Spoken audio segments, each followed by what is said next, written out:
Buenos días, hermanos. Muchas gracias, pastor. Doy gracias al Señor por su amor, su misericordia, que a pesar de nosotros, su amor nunca cambia. Él es fiel a su promesa, a lo que ha prometido a cada uno de nosotros. Así que gracias a Él estamos reunidos aquí en su casa, gracias a su misericordia, que Él nos sostiene, que Él nos guarda. Así que agradecido al Señor por que Él nos ha traído aquí a su casa para poder cantarle, alabarle y también para escuchar su palabra y de esa manera poder edificarnos. Hoy es un día bastante complicado quizás para muchos de nosotros. Recuerdo que un día cuando tenía 7 años, yo vivía con mi abuela y éramos muy pobres. Y yo salí diciéndole a mi abuela hacia la ciudad: voy a ser un presidente, voy a ir a estudiar. Pero gracias a Dios que no fui un presidente, sino que Dios me salvó y me ha hecho su hijo. Y le llamo a mi abuela diciendo que ahora soy un hijo de Dios. Y me dice: ahora sí puedo estar tranquilo, puedo morir en paz, porque sé que pase lo que pase, nos vamos a ver en los cielos. Así que ese es el regalo más grande que Dios me ha dado. No de ser un presidente, sino de ser un hijo de Dios. Así que agradecido al Señor por eso. Vamos a seguir estudiando la palabra de Dios, amados hermanos, en Primera de Pedro. Les invito a que abran sus Biblias en Primera de Pedro. Por favor, a ver al hermano Ujiel, le puedo pedir que le pueda alcanzar una Biblia. Ahí está.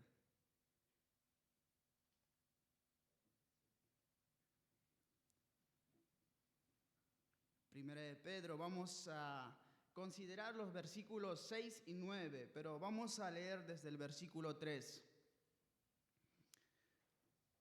Así que leemos la palabra del Señor, que dice así. Empezamos desde el versículo 3. Bendito sea el Dios y Padre de nuestro Señor Jesucristo, quien según su gran misericordia nos ha hecho nacer de nuevo a una esperanza viva mediante la resurrección de Jesucristo de entre los muertos, para obtener una herencia incorruptible, inmaculada y que no se marchitará, reservada en los cielos para ustedes. Mediante la fe ustedes son protegidos por el poder de Dios para la salvación que está preparada para ser revelada en el último tiempo, en lo cual ustedes se regocijan grandemente, aunque ahora por un poco de tiempo, si es necesario, sean afligidos con diversas pruebas, para que la prueba de la fe de ustedes, más preciosa que el oro que perece, aunque probado por fuego, sea hallado que resulta en alabanza, gloria y honor en la revelación de Jesucristo, a quien sin haber visto ustedes lo aman, y a quien ahora no ven, pero creen en Él, y se regocijan grandemente con gozo inefable y lleno de gloria, obteniendo como resultado de su fe la salvación de sus almas. Oramos, hermanos. Padre, te damos gracias por tu gran amor, con la cual nos has amado desde antes de la fundación del mundo. Te damos gracias por habernos elegido. Te damos gracias porque tú nos has hecho tus hijos. Te damos gracias, Señor, porque has hecho una obra maravillosa en nuestra salvación. Te damos gracias, Señor, porque hoy nos podemos reunir como hermanos, como hijos tuyos, para glorificarte y para alabarte por lo que tú has hecho por nosotros. Señor, ayúdame, Padre, a exponer tu palabra. Tú sabes, Señor, mis debilidades, las angustias, el dolor, mis caídas, Señor. Te pido que pueda mirar, Señor, tu gracia abundante, tu perdón abundante, Señor, y pueda depender completa y absolutamente de tu gracia, de tu amor, Señor. Te pido, Padre, que por favor me des sencillez de palabra y dependencia total de tu Santo Espíritu para poder exponer tu palabra. Te lo pido, Señor, en el nombre de Cristo Jesús. Amén. Amados hermanos, el domingo pasado vimos en los versículos del 3 al 5 el motivo por la que el apóstol Pedro estalla en adoración, donde cada uno de nosotros también deberíamos tener la misma reacción de adoración a Dios al meditar en la obra que Dios ha hecho en nuestra salvación. Veíamos que Dios en su misericordia nos ha hecho sus hijos y nos ha dado una esperanza viva. Así como nuestro Señor Jesucristo resucitó de entre los muertos, nosotros también vamos a resucitar para recibir una herencia que nuestro Padre ya tiene preparado para cada uno de sus hijos. De esta manera, el apóstol Pablo levantaba nuestra mirada en la gloria venidera, donde nuestra herencia nos mostraba y nos describía que era algo tan bello, algo tan precioso, comparado con las cosas de este mundo. La herencia que el Padre nos ha preparado son eternas. Todas las cosas que nuestros ojos puedan ver en este mundo son destructibles. Todo pasa y todo termina, pero la herencia que el Padre nos ha preparado para cada uno de sus hijos es eterna, indestructible. Una herencia que no puede ser descrita por los labios humanos. Bien, el apóstol Pablo fue arrebatado al cielo y dice que él vio cosas inefables, lo que significa que los labios humanos no pueden describir las cosas hermosas que nos imaginamos acerca del paraíso. No son comparables con lo que realmente son demasiadas preciosas para poder caber en nuestra imaginación lo que hay allá en el cielo, que Dios ha preparado para cada uno de sus hijos. Nuestra herencia es eterna y para siempre. Pero es necesario volver a la realidad de ahora, donde nuestro presente está lleno de dificultades y sentimientos. Tenemos la certeza de que delante de nosotros está la tierra prometida, pero hoy por hoy lo que vivimos es la dura experiencia de cruzar el desierto.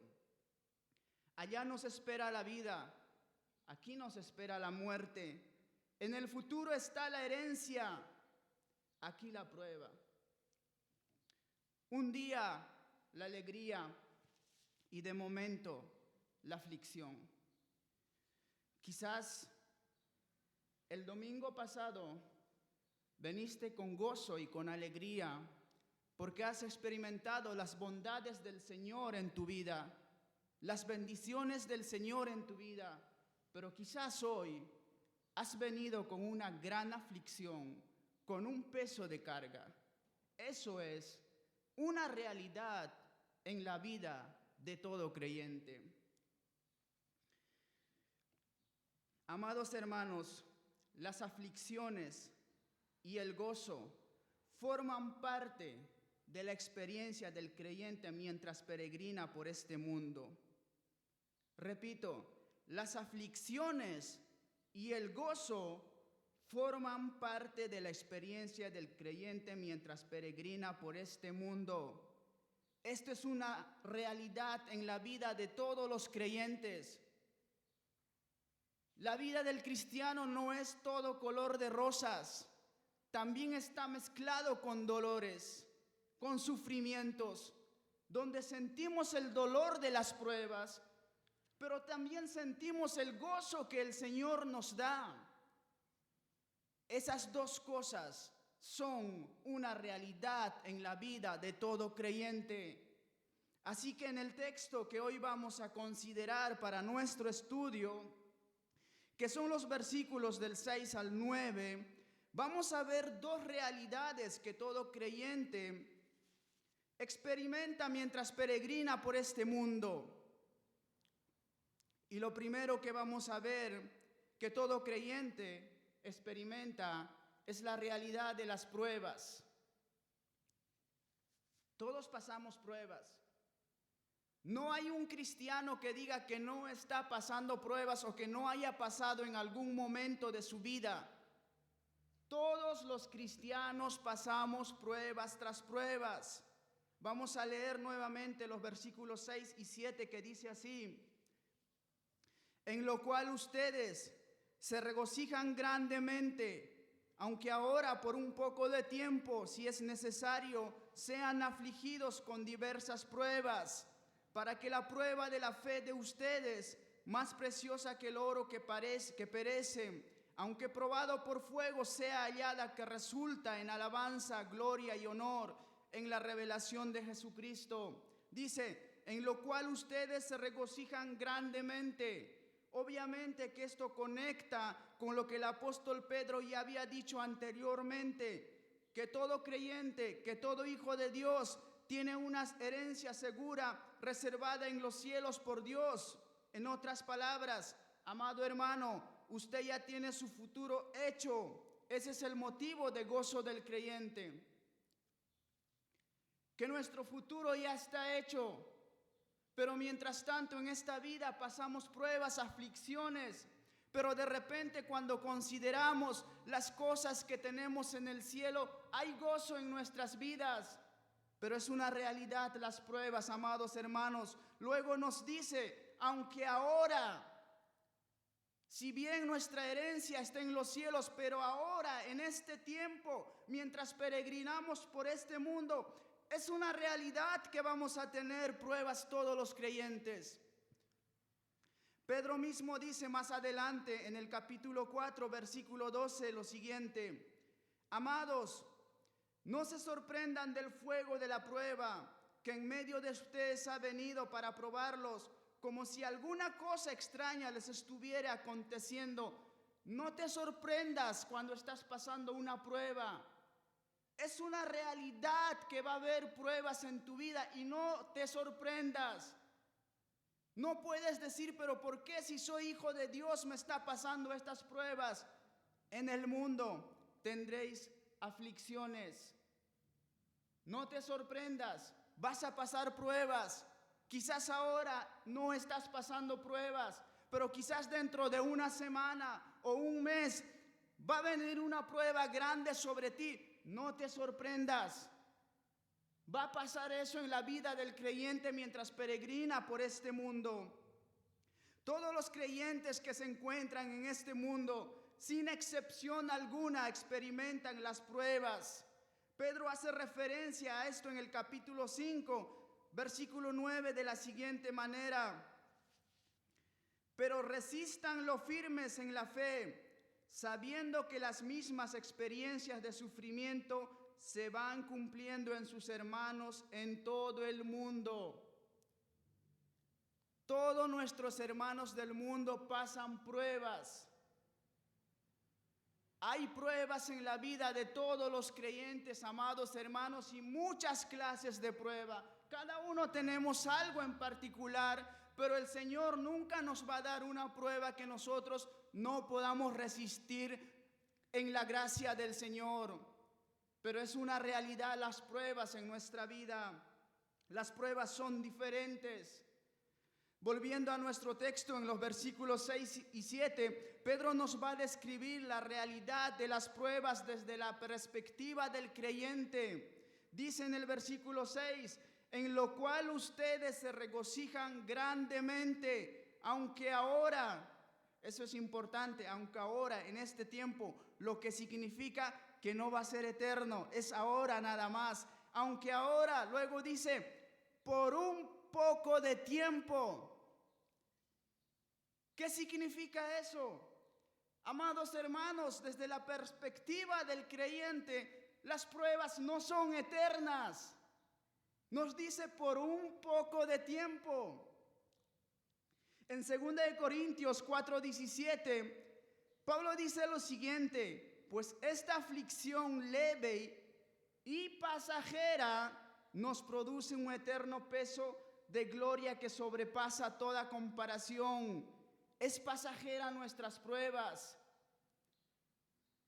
En comparación con la eternidad que vamos a pasar en los cielos, nuestra prueba es un poco de tiempo, amado hermano. Es una realidad que pasamos las pruebas, pero es por un poco de tiempo.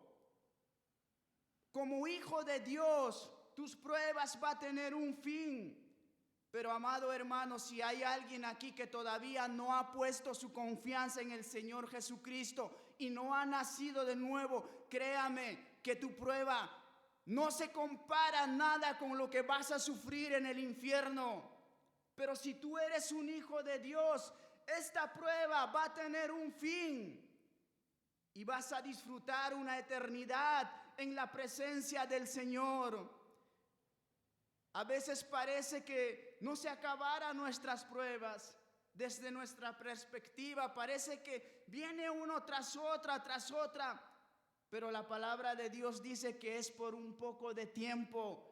Va a tener un fin, amados hermanos. Cuando estemos en la eternidad, lo comprenderemos que nuestras pruebas solamente eran un poco de tiempo. Nada en cuanto a la comparación con la eternidad que vamos a vivir en la presencia del Señor. También hay otra verdad acerca de las pruebas.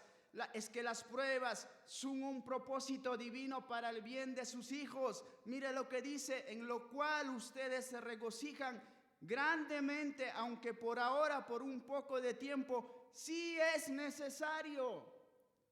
Este sí no es un sí condicional, es un sí afirmativo. O sea, sí es necesario las pruebas en la vida del creyente.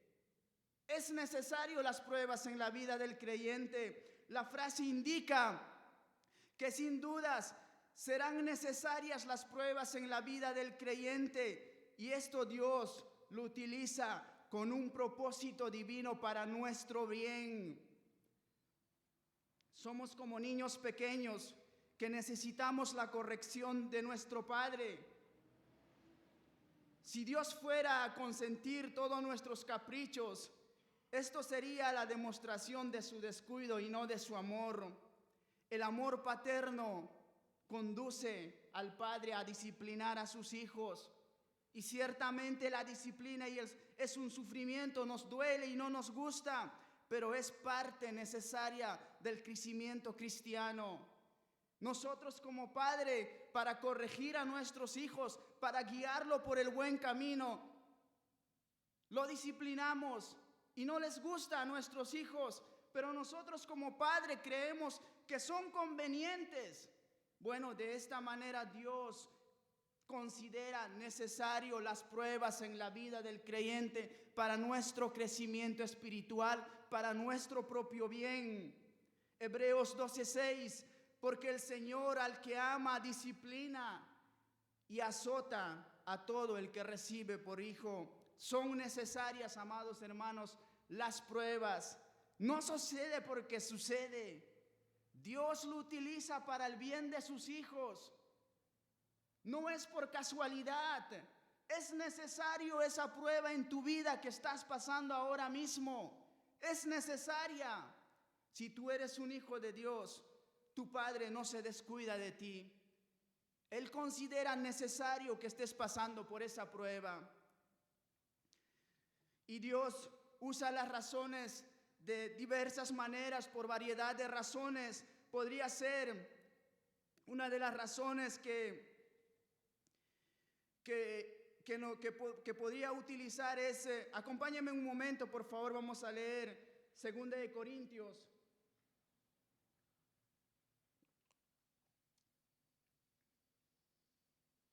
Capítulo 12.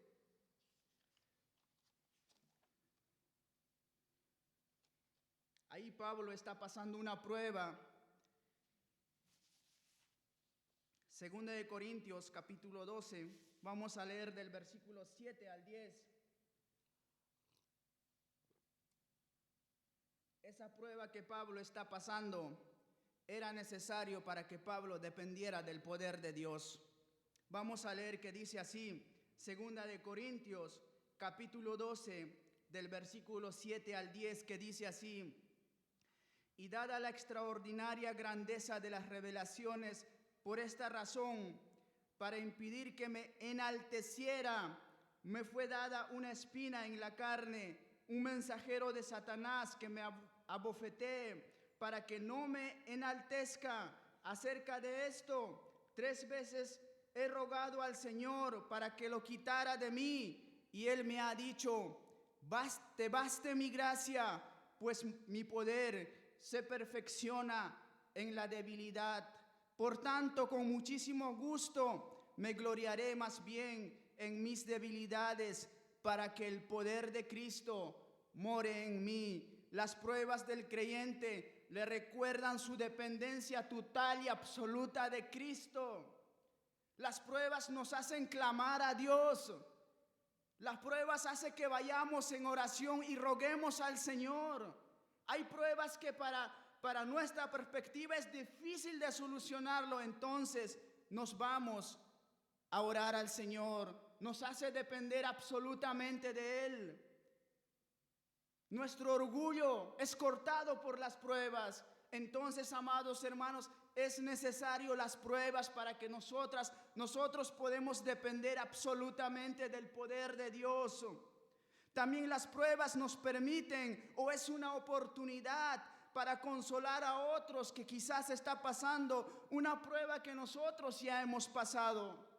Segunda de Corintios capítulo 1, versículo 4 dice así: el cual nos consuela en todas nuestras tribulaciones, para que también nosotros podamos consolar a los que están en cualquier aflicción, dándoles el consuelo en que nosotros mismos somos consolados por Dios.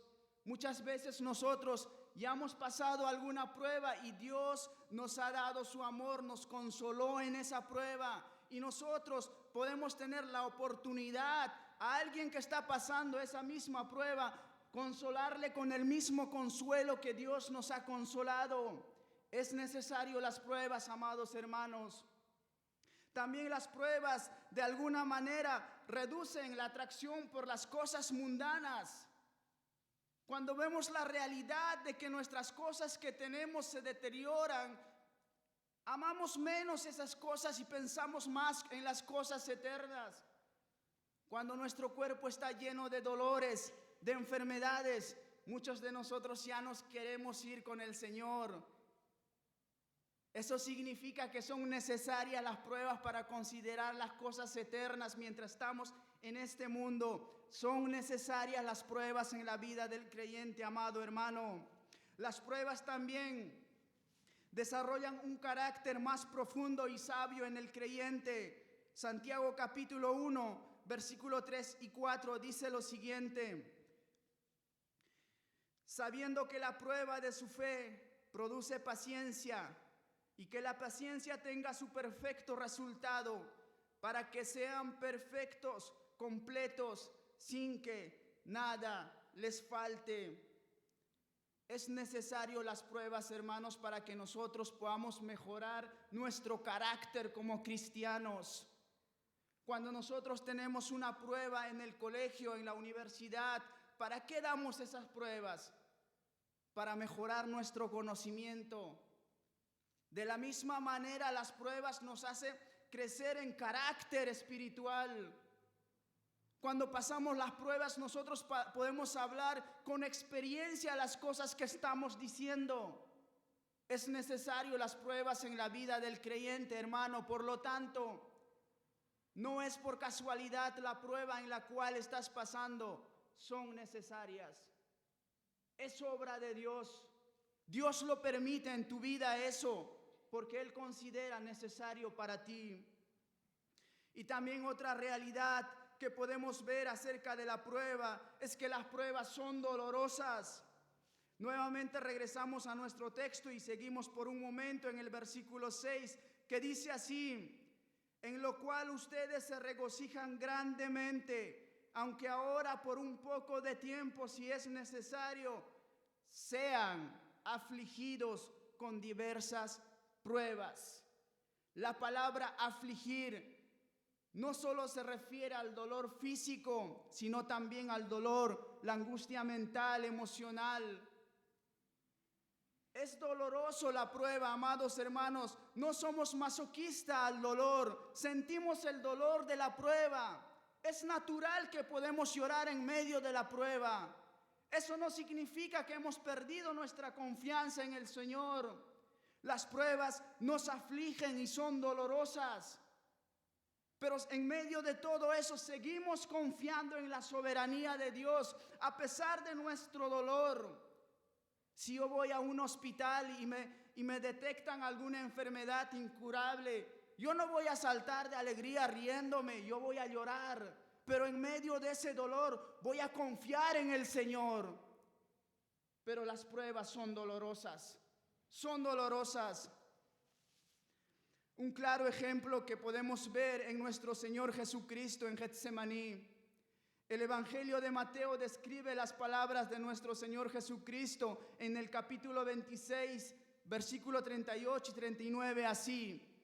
Entonces les dijo, o sea Jesús, mi alma está muy afligida. Él estaba sintiendo dolor hasta el punto de la muerte. Quédense aquí y velen junto a mí. Y adelantándose un poco cayó sobre su rostro orando y diciendo, Padre mío, si es posible que pase de mí esta copa, pero no sea como yo quiero, sino tu voluntad.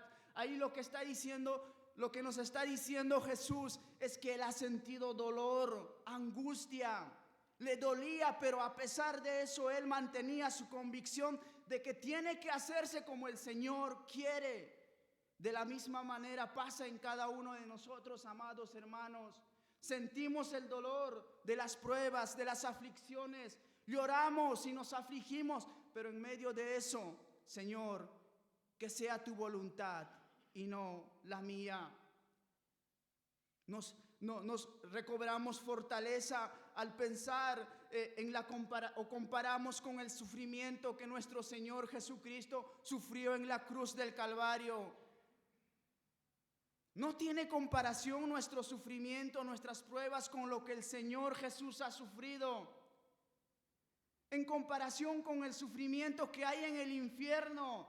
Usted se imagina que ahora mismo hay personas que han muerto sin Cristo y están en el infierno sufriendo un dolor profundo por toda una eternidad. ¿Y qué comparación hay con tu prueba que ahora estás pasando? Nada. Tu prueba es solo un momento, pero el castigo, el dolor que están pasando en el infierno es un doloroso por toda la eternidad. Así que, amados hermanos, las pruebas son dolorosas, pero en comparación con lo que realmente están sufriendo en el infierno no tiene comparación. Como dice el apóstol Pablo, son leves, son leves.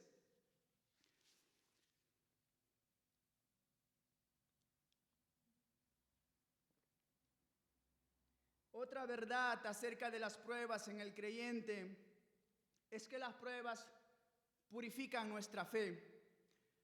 Versículo 7 de nuestro texto dice así: para que la prueba de la fe de ustedes, más preciosa que el oro que perece, aunque probado por fuego, sea hallada en alabanza, gloria y honor en la revelación de Jesucristo. Aquí el apóstol Pedro hace una analogía para informarle a todo creyente en Jesús que su fe es puesta en el horno, pero no para destruirlo, sino para purificarlo. Normalmente cuando se extrae el oro de la tierra, viene mezclado con otros elementos y debe ser purificado en el fuego a una temperatura muy alta. Al menos así se hacía en la antigüedad. Ahora con la tecnología todo ha cambiado, pero antiguamente se hacía así. Ese era el proceso del oro. De manera parecida, Dios utiliza el fuego de las aflicciones, el fuego de las pruebas para purificar la fe de sus hijos. Ese es el punto del apóstol Pedro en este versículo, que Dios utiliza las pruebas Así como el hombre utiliza el fuego para demostrar que realmente lo que tiene es oro. Y eso es lo que nos quiere decir aquí, que Dios utiliza las pruebas para purificar nuestra fe. Y no solo eso, Dios utiliza también las pruebas para hacernos dar cuenta que si realmente nuestra fe es genuina o no. Quisiera por favor que me acompañe un momento a Mateo, al Evangelio de Mateo, capítulo 13.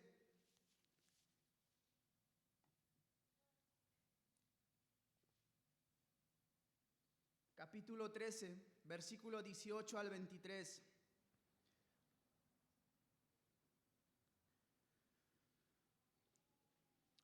Dice así: ustedes pues escuchen la parábola del sembrador. A todo el que oye la palabra del reino y no la entiende, el maligno viene y arrebata lo que fue sembrado en su corazón. Este es aquel en quien se sembró la semilla junto al camino. Y aquel en quien se sembró la semilla en pedregales, este es el que oye la palabra y enseguida la recibe con gozo, pero no tiene raíz profunda en sí mismo, sino que solo es temporal. Y cuando por causa de la palabra viene, escuche bien, la aflicción o la persecución, o en otras palabras, las pruebas, enseguida se aparta de ella. Y aquel en quien se sembró la semilla entre espinos, este es el que oye la palabra, pero las preocupaciones del mundo y el engaño de las riquezas ahogan la palabra y se queda sin fruto. Pero aquel en quien se sembró la semilla en tierra buena, este es el que oye la palabra y la entiende. Este sí da fruto, produce uno a 100, otro a 60 y otro a 30 por uno. Lo que aquí el Señor nos está diciendo es: ¿quién es el que tiene la fe genuina? Es aquel que permanece a pesar de las pruebas. El que tiene la fe emocional, cuando vienen las pruebas se aparta. Cuando vienen las preocupaciones se aparta. Entonces, amados hermanos, las pruebas es necesaria porque revelan si nuestra fe es genuina o no. Usted ha pasado por muchas pruebas y usted sigue firme. Gracias al Señor que tu fe es genuina. Eso revela que tu fe es real. Pero aquellos que no tienen una fe genuina, cuando vienen las pruebas, cuando vienen las aflicciones, las preocupaciones, se apartan de los caminos del Señor. Y eso revela que su fe no fue genuina, solamente fue emocional o solamente buscaba algo. Entonces las pruebas revelan, amados hermanos, si nuestra fe es genuina o no. La fe genuina es un don precioso que Dios nos ha dado, que a pesar de las pruebas se mantiene firme, porque Él nos mantiene con su gracia, porque esa fe la hemos recibido de Él y no es algo emocional. De todas las sustancias conocidas por el hombre, el oro es una de las sustancias que más dura. Puede ser sometido a una temperatura muy alta y podría parecer indestructible el oro. Pero la verdad es que el oro perece por el uso. Mientras que la verdadera fe, la fe genuina, es indestructible. Volviendo a nuestro texto en 1 Pedro, leo nuevamente el versículo 7 que dice así: para que la prueba de la fe de ustedes, más preciosa que el oro que perece. El oro, a pesar de que desde nuestra mirada parece indestructible, pero perece. Pero la fe no. La fe que Dios nos ha dado es indestructible. Y es que por esa razón usted está firme en el Señor. A pesar de las pruebas que está pasando, sigue confiando en el Señor. Y qué gozo nos debería de dar eso, amados hermanos, porque eso demuestra que realmente somos hijos de Dios. El oro perece, pero la fe genuina no. Amado hermano, si has pasado muchas pruebas, y hoy estás aquí, debería ser motivo de gozo, porque eso revela que tu fe es genuina, que tu confianza en el Señor está firme. Así que, hermanos, las pruebas son necesarias para revelar eso, para hacernos dar cuenta que realmente nuestra fe es genuina. Dios permite las pruebas con ese propósito también, porque de lo contrario, ¿cómo nos daríamos cuenta si nuestra fe es genuina o no? Es por las pruebas, como ya vimos en la explicación de la parábola del sembrador. Cuando vienen las pruebas, aquellos que no tienen la fe genuina se apartan, se van. Pero aquel que tiene la fe genuina que Dios mismo le ha dado, permanece. Así que las pruebas son necesarias, amados hermanos. Hay una verdad más que el apóstol Pedro describe acerca de las pruebas en el creyente. Es que cada prueba que pasamos trae recompensa en el futuro. Para que la prueba de la fe de ustedes, más preciosa que el oro que perece, aunque probado por fuego, sea hallada que resulta en alabanza, gloria y honor en la revelación de Jesucristo. En la revelación de Jesucristo, cuando estemos en su presencia, cara a cara, delante de nuestro Señor Jesucristo, todas las pruebas que hemos pasado resultarán en alabanza, gloria y honor de parte de nuestro Señor Jesucristo. Eso es increíble, amados hermanos. Vamos a recibir alabanza del Señor por haber pasado las pruebas en esta tierra. Escuchar a nuestro Señor con la cabeza inclinada, ahí cuando estemos entrando al cielo. Bien, siervo bueno y fiel. En lo poco fuiste fiel, sobre mucho te pondré. Entra en el gozo de tu Señor. Vamos a escuchar esa palabra, amados hermanos, con gozo. Porque estamos pasando pruebas en esta tierra, pero un día vamos a escuchar de los labios del Señor decirnos esto: entra en el gozo de tu Señor. Todas las pruebas que están pasando tienen recompensa. Cada prueba que pasas hay una recompensa sumada en los cielos. Así que, amados hermanos, es necesaria las pruebas. Si estás pasando una prueba, no vas a llegar al cielo con las manos vacías. Va a haber algo de la que el Señor te diga: buen siervo fiel, has permanecido firme a pesar de las pruebas. Qué alegría, amados hermanos, escuchar eso de los labios de nuestro Señor. Terminando el primer punto, digo esto: todos los creyentes, mientras peregrinamos por este mundo, experimentamos la realidad de las pruebas. Esa es una realidad, amados hermanos. Pero todas las pruebas que pasamos tienen un propósito. Son dolorosos, pero tienen un propósito divino. La prueba que estás pasando ahora, considera lo que Dios lo hace por tu bien. Lo hace por tu bien, amados hermanos. Eso es lo que nos enseña la palabra de Dios. Aunque a nosotros nos parece que no tiene sentido, el sabio Dios considera que es para tu propio bien. Para tu propio bien, amados hermanos, porque es una realidad que tenemos que cruzar este desierto. Ahora vamos a ver la segunda realidad que todo creyente experimenta mientras peregrina por este mundo. Es la realidad, esto es precioso, es la realidad de la comunión personal con Cristo. Todo creyente experimenta también esto mientras peregrina por este mundo. Nos dice los versículos 8 y 9 lo siguiente. Versículo 8 y 9 de Primera de Pedro, en nuestro texto. Dice así: a quien sin haber visto, ustedes lo aman, a quien ahora no ven, pero creen en Él, y se regocijan grandemente con gozo inefable y lleno de gloria, obteniendo como resultado de su fe la salvación de sus almas. Qué precioso. Cada vez que cantamos al Señor o nos volcamos en adoración, expresando nuestro amor al Señor, estamos participando en algo muy sorprendente.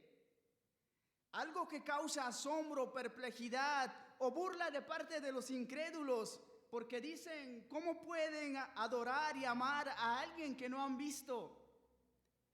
Y Pedro mismo parece que estuviera asombrado ante esta realidad, porque él vivió 3 años con Jesús. Y como consecuencia era comprensible que tuviera una fuerte relación de amistad con el Señor Jesucristo. Pero ¿cómo era posible que sus lectores, que ni siquiera lo habían visto, pudieran experimentar un amor intenso hacia el Señor? La respuesta bíblica a esta pregunta es por la fe y también por la obra del Espíritu Santo. Segunda de Corintios 5:7 dice, porque por fe vivimos y no por vista. Es por fe que experimentamos la presencia del Señor en nuestras vidas. Creo firmemente por fe que el Señor Jesucristo está en este lugar, como Él lo ha prometido estar con nosotros todos los días de nuestras vidas. Creo firmemente, así como cada uno de ustedes está sentado en sus sillas, el Señor está en este lugar. Creo firmemente cuando voy al trabajo, el Señor está conmigo. Puedo tener comunión, relación con Él, hablar con Él, decirle lo que me pasa. Creo firmemente que el Señor, cuando preparo el mensaje, Él está conmigo ahí ayudándome, enseñándome. Creo firmemente eso por fe y puedo hablar. Creo firmemente que el Señor está en todo lugar con cada uno de sus hijos. Todo creyente experimenta eso y es algo precioso, amados hermanos. Muchas veces cuando voy a leer algo, a estudiar algo, muchas veces simplemente me quedo sentado y hablando con el Señor, porque creo firmemente que Él está ahí. Es una realidad la presencia del Señor en nuestras vidas. Y también esto es una realidad por el Espíritu Santo que mora en nosotros. Romanos 8, versículos 15 a 16 dice lo siguiente: pues ustedes no han recibido un espíritu de esclavitud para volver otra vez al temor, sino que han recibido un espíritu de adopción como hijos, por el cual clamamos, Abba Padre, una relación íntima con el Señor Jesucristo. Por obra del Espíritu Santo nosotros creemos firmemente que nuestro Señor, que nuestro Dios está tan cercano a nosotros. El Espíritu mismo da testimonio a nuestro espíritu de que somos hijos de Dios. El Espíritu Santo que Él nos ha dado da testimonio de que somos hijos amados con Dios. Tenemos una relación con Dios mientras peregrinamos por este mundo. Él también nos fortalece en el hombre interior de tal manera que podamos conocer el amor de Cristo y amarlo a Él en respuesta. A quien sin haber visto, ustedes lo aman, dice. Y esta palabra aman es un verbo que está en tiempo presente, lo que significa que tienen un amor continuo para con Jesucristo. A pesar de nunca haberlos visto, esto implica una relación personal diaria con el Señor Jesucristo, con la persona de Jesucristo, aquel que es precioso. Es una realidad en la vida del cristiano, la relación personal con el ser más precioso que es nuestro Señor Jesucristo.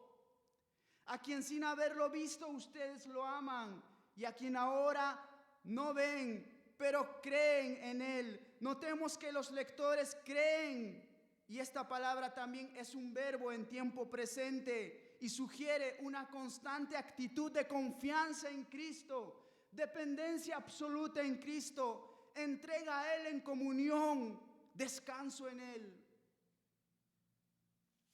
A quien sin haberle visto ustedes lo aman, y a quien ahora no ven pero creen en Él y se regocijan grandemente con gozo inefable y lleno de gloria. Aquí en este versículo la razón del gozo es la realidad de la presencia de Cristo en la vida de los creyentes.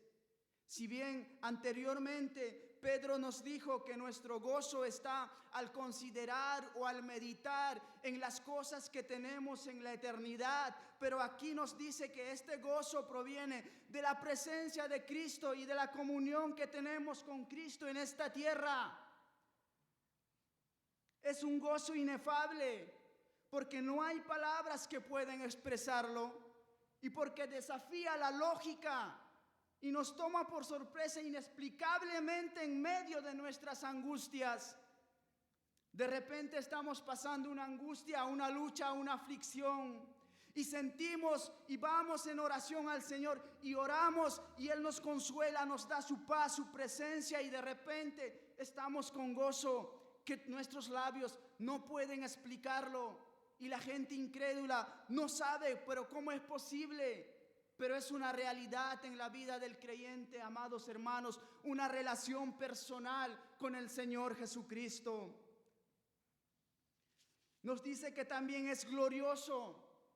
Es glorioso porque nuestra relación actual con Cristo es un pequeño anticipo de la gloria que vamos a experimentar para siempre en la presencia del Señor. Es un pequeño anticipo. Es algo inexplicable, amados hermanos, esto, pero es una realidad en la vida del cristiano. Es glorioso, es maravilloso, algo que en la presencia del Señor vamos a disfrutar eso por toda una eternidad y sin interrupciones. Amados hermanos, luego nuestro texto dice como resultado de nuestra relación personal con Cristo, más y más nos iremos conformando a la imagen de Cristo. Eso es lo que dice en el versículo 9 de nuestro texto. Dice, obteniendo como resultado de la salvación de sus almas. Esa palabra obteniendo también es un verbo que está en tiempo presente, lo que significa que ahora está sucediendo eso.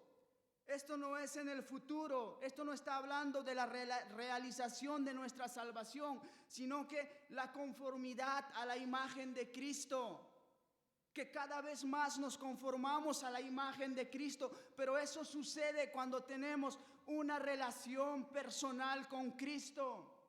Cuando tú pasas mucho tiempo en la presencia del Señor, te parecerás a Cristo. Cada vez más los pecados se irán, obteniendo como resultado de su fe la salvación de sus almas. Vamos a ser liberados de los pecados, de aquellos pecados que quizás nos acompañan mientras pasamos en la presencia del Señor. Él nos va a ir dando victoria y nos iremos conformando más a la imagen de Cristo.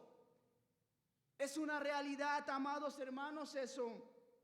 Segunda de Corintios 3:18 dice así: pero todos nosotros, con el rostro descubierto, contemplando como en el espejo la gloria del Señor, esa es una relación personal con Cristo, estamos siendo transformados en la imagen de gloria en gloria como por el Señor, el Espíritu. O sea, mientras más pasamos en la presencia del Señor, más tenemos con la comunión personal con Cristo, más nos iremos transformando a la imagen del Señor Jesucristo. Amado hermano, quiero que piensen esto. La presencia del Señor, la comunión personal con Cristo en la vida del creyente, mientras está peregrinando por este mundo, es una realidad. Piensa y medita en eso y aprovéchalo, habla con Él en todo tiempo. Él está contigo. Eso te ayudará a que más te conformes a Él, a que más te parezcas a Él, porque siempre nos parecemos a la persona con la cual estamos más tiempo. Si estás más tiempo con el Señor Jesucristo, te parecerás más a Él. Así que, amados hermanos, estas dos realidades, todo creyente lo experimenta mientras está peregrinando por este mundo. La realidad de las pruebas y también la realidad de la comunión personal con Cristo. Así que, amado hermano, ánimo cuando estás pasando las pruebas, que Dios tiene un propósito allí. Y también recuerda que la comunión personal con Cristo es una realidad en tu vida y puedes disfrutar y gozar de ese momento. Así que, hermano, espero que esto nos haya animado y nos haya hecho dar cuenta de que las pruebas no son por casualidad, sino que son un propósito divino de Dios. Así que Dios les bendiga, hermanos.